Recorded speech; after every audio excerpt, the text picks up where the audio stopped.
Alrighty, what's going on, everybody? It is 10:02 on the Fantasy Tiki and Tierney Show on this Friday.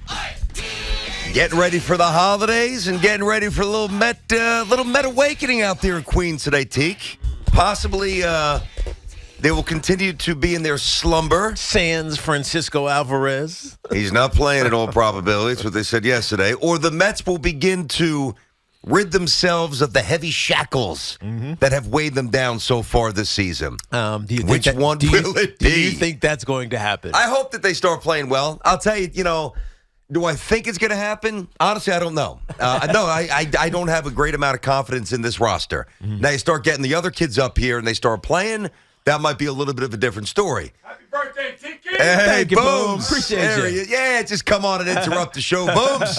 No problem, buddy. And by the way, what Booms was saying was happy birthday to him. Of course, guys got to ruin everything.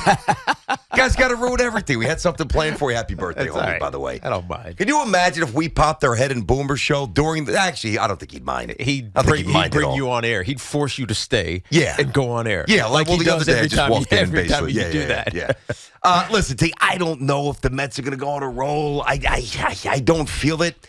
I don't think that they're ready to do that now. But I've got a little evidence here. Some good, some bad. Oh yeah. Sometimes you gotta go old school. When in doubt, as you are in doubt right now, draw on history to try to give you an answer. Yes, although I'm not so sure if it's the right answer or a great answer, a little bit of a mixed bag here. Now, I know it's early and the Mets are floundering. But if you look back at their benchmark seasons, right? Kind of an interesting bag of mixed results here. So the 69 Mets, and that's why they're the Miracle Mets, right? I'm going to give you this in increments of 10 and increments of 20. Got it. So the 69 Mets started 3-7 through 10, and they were 9-11 through 20. Not good. And that's why they're the 69 Mets and come out of nowhere and the improbability of it all. That's one of the most unique teams in baseball, certainly for the Mets ever. The 73 Mets lost the World Series, but a really good team. Although the win total was actually low, 83 maybe, I want to say. Very low, where they actually made the playoffs and lost in the World Series. 6-4 through 10 and 12-8 through 20. Okay. So a stabilization. They're fine at that point. Right. They got right. Now, the 86 Mets, let's not even waste a whole lot of time on them because that team was stacked and loaded. And I'm not drawing, even though Jay Horowitz tried to. I saw the article, Jay. Good try. I get it. But the 86 Mets, I know they started 2-3. And I was talking to Hoff about this before the show. I remember that Philly series, and they played awful. And I remember a ground ball going through Ray Knight's legs at third. That's how much I remember that season. But the 86 Mets, after the 2-3 start, then they were 7-3 through 10. Then they were 16-4. And then it's off to 108 wins. Great team. The 2000 Mets, what'd the Mets do? Oh, that's right. That was the Subway Series, World Series. Troll? No, I mean, I know why people sure. say you're a Met troll, a Met hater. I wasn't 100% sure. If you're going to do this, you got to be accurate. So the 2000 Mets started 4-6 through 10, but then 13-7 through 20. Quick fix. The 2015 Mets, 7-3 through 10, 15-5 through 20.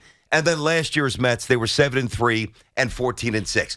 For the most part, you get at least the benchmark Met teams historically, after 20 games, with the exception really of the 69 Mets, they get their act together fast. Yeah. They need to play well this weekend. And that was a while ago, though, that 69 Mets team. And look, as I look at this team, and you reference, the 86 Mets, the 86 Mets, which we all know, obviously won the World Series, were stacked with studs.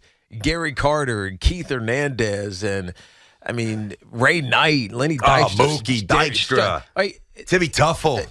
So take me to Kevin Mitchell. Take me to this Mets team in 2023. Yep.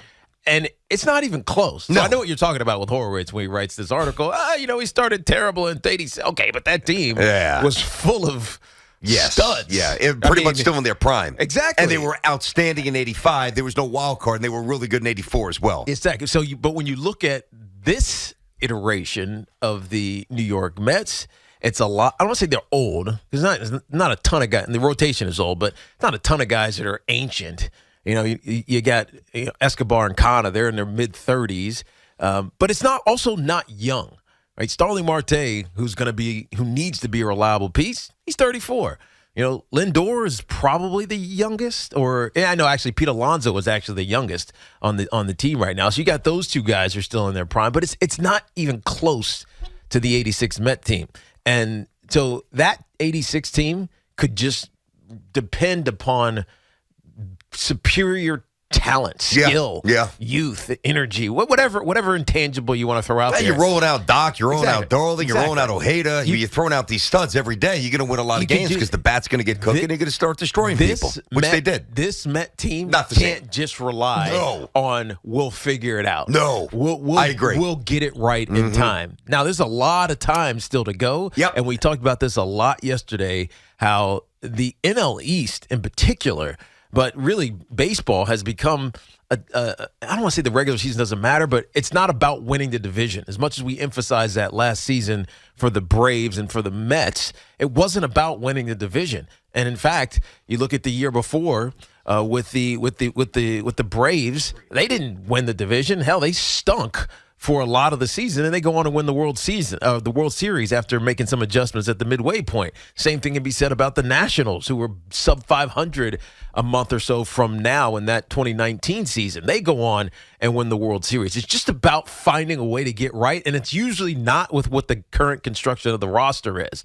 And so when I look at this Mets roster, I'm not saying, this is 86 Mets. They got this guy's going to, turn into an all-star, or, this guy's going to compete for the Cy Young. What I'm saying is they need to make some adjustments to their roster. Francisco Alvarez is one that's kind of serendipitous because of the Narvaez injury, but he's not playing today, which I think is another story, which we'll get to later on in the show. But I mean, they're going to have to get some injection of some youth and some energy into this lineup. Otherwise, I think we're just going to have this muddling along.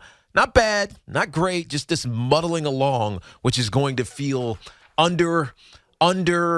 performing for a roster that's $334 million. I think it's more than that, actually. You're Isn't it probably 366 right. I think or 340? you're right. It's up there for sure. This is a very it's pivot time. It's a very pivotal point in the Mets season. I mean, I know it's crazy to say that because it's so early. I almost feel irresponsible saying that. Yes. You play 162 times. You've only played 7 so far. And you got rolled in Milwaukee. And it was ugly. But other teams that are going to be good this year have gotten rolled a few games as well. But the early returns are not very good. And you know what? Forget about the mumbo jumbo. Oh, what the 69 Mets do? How'd the 2006 Mets start? What about 2000? Yeah, maybe there's a little correlation there. Give me some music. This is what we need to do here. Now, unless the Mets decide to cancel the game today because it's too windy out or the pollen level is too high, enough of this. Listen, I know what Met fans think. And Met fans think that I troll, and Met fans think that I take this perverse pleasure, let's go, in watching the Mets implode. That is the furthest thing from the truth. Because what I want to do for the next 5-6 months here on The Fan, leading into what's going to be an awesome football season for both the Jets and the Giants, I want the Mets to remain relevant. And I got news for you. They're on the cusp of, if things don't go well fast, becoming fairly invisible. I want that to happen. So I need a little crankage here, Sue. Crank this up. You're in your car, Belt Parkway, BQE, Meadowbrook, Southern State, LIE, wherever you're coming in from, going to city. Let's go. Crank it up, Sue. I want the Mets to start doing well. Let's go. Let's go. Bring it home. Bring it home. Bring it home. Yeah, keep this going. You know you're feeling it. Does that get you jacked up, No. With the Yankee hat on. With this Yankee hat on right Hoff, you're not hyped right now? now. No. He's hyped. Don't listen to him. He is not the barometer of hypeness. I am. Yes. The We voice are. of the Mets. Brendan Tierney, everybody. Hey, listen. This is a legit. Take this and believe it or don't. It's all good. This is my legitimate, not an olive branch. I think we're good at the end of the day. This is my way of trying to extend the conversation. Because there comes a point in time where in this city, you're either winning or you're not. Mm-hmm. And after a while, if you ain't winning, you kind of get pushed a little bit to the side, no matter how lofty the expectations are. I need to see, and it doesn't look like we'll see it today, I need to see Alvarez tomorrow. I need to see Alvarez Sunday. Once Beatty's hand is fully cleared, a week, 2, I need to see him up.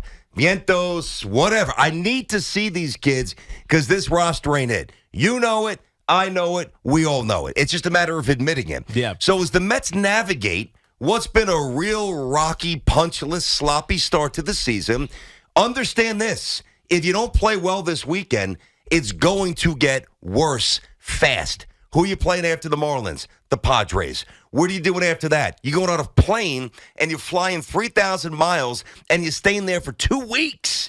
2 weeks through West Coast in the middle of April. Mets need to win this series. Yeah, well, maybe getting away will help them. But it's opening day today, right? That's the crazy thing about this is that there's negative energy. Well, it's the home opener. I mean, the home. You know what I mean? It's opening The day Mets for. would love to start the season over if they right. could. But no, they wouldn't because they did well against the Marlins down there. You don't think that? I guess. Yeah. But it's home opener for the Mets, and it's a Friday. It feels most people are off today for the holiday. You're heading out the city probably already. Yeah, definitely already. They're the game's tailgating. They at 1. got us up in the parking lot. What's up, Met fans? We got you. And you need to feel excited about what's about to happen. Yes. And you should because it's home opening day. And though in the back of your mind, we know that there is that. It's more hope than assurance. Than conviction. I would agree with that as well. It's going to happen today, then we know that it's going to be fantastic once opening pitch happens. And Tyler McGill is on the mound. You got the lineup there? I do. I have the lineup here for those who have not seen it. Hold on. Wait. They are facing Miami starting pitcher Edward Cabrera. Just give me the Mets line. I can't do this for 3 minutes. Oh, you're going to do it the whole time? For the Mets Lead lineup. off. Nimmo in center field. Starling Marte in right field, batting second. Francisco Lindor at shortstop at the third spot. And cleaning up, Pete Alonso at first base. Jeff McNeil, second base, followed by Mark Canha in left field. Daniel Vogelback to DH in the 7-hole. 8, Eduardo Escobar and Tomas Nido with his 0.0 average on base, slugging, and OPS. Jeez. He had some of the most pitiful at-bats I've ever seen in my life the other night in Milwaukee. I just bring that up for emphasis because Francisco Alvarez will be on the bench wearing number 4. Number 4, that's right. Ron Swoboda wore number 4. I mean, many Mets wore number. Rusty Staub, when he first came up, wore number 4. Lenny, of course, number 4. Robin Ventura, some of the more prominent Mets that wore number 4. So he's not rocking 50. He's going with 4. And listen, we'll have our fun here, but on the most sincere level, I really hope you guys get your act together this weekend because this could go spiraling fast. 877-337-6666. Tiki and Tierney on the Fan. We're inside of our Town Fair Tire studio. Our friends at Town Fair remind you that you always get the guarantee lowest price on name brand tires from Connecticut to Maine. Nobody beats Town Fair Tire. Nobody. Let's start to get to you. Jay's in Franklin Park. What's going on, Jay? Good morning, guys. Brandon. Yes, Jay. They are 3-4. My gosh, calm down. It's like, yes, I'm a Mets fan. It's disappointing. Like, I feel like I don't have the energy of the start of the season. I hear everything you're saying. Okay. But if they were like 4-3, we wouldn't be going crazy. I hear you, but I'm not listening. No, you're not. It's ridiculous. I'm listening. So Go ahead. Yeah. I'm listening. Yeah, that's all. There's nothing else to say. Well, can I add a little something there, Jay? I might have a little something to say. I respect where you're coming from. Okay, you think I'm a little bit too negative, too aggressive. That's fine. I think for me, the way I process things, to me, with my teams, there's a big difference between being a little disappointed, like seeing something through a lens of disappointment versus something that we view as disconcerting. Like, to me, sure, the Mets start is disappointing, but for me, it's far more disconcerting based on the big picture failures so far.